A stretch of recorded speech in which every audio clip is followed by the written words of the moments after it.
CBD, short for cannabidiol, is a non-psychoactive compound in cannabis responsible for many of cannabis's medical benefits.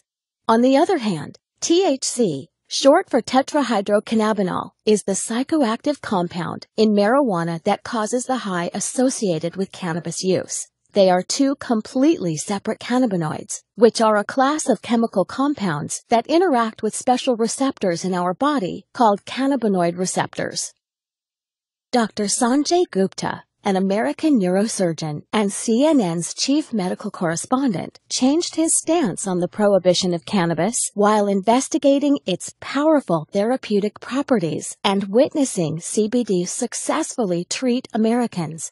He shocked mainstream America, saying, "We have been terribly and systematically misled for nearly 70 years in the United States, and I apologize for my role in that."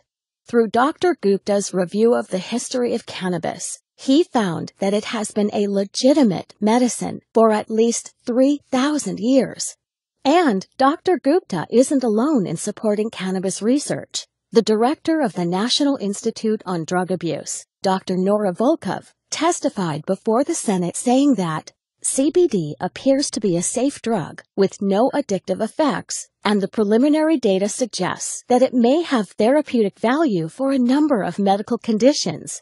Research has shown that CBD can influence many conditions and bodily functions, including inflammation, neuropathic pain, autoimmune disease, energy regulation, metabolism, reproductive function, appetite, depression, anxiety, and even cancer.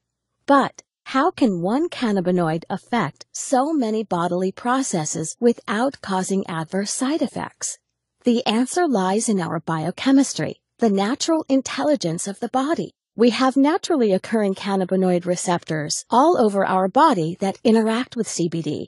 We have these receptors because our body is constantly making its own cannabinoids. These receptors and cannabinoids make up most of our endocannabinoid system, or ECS.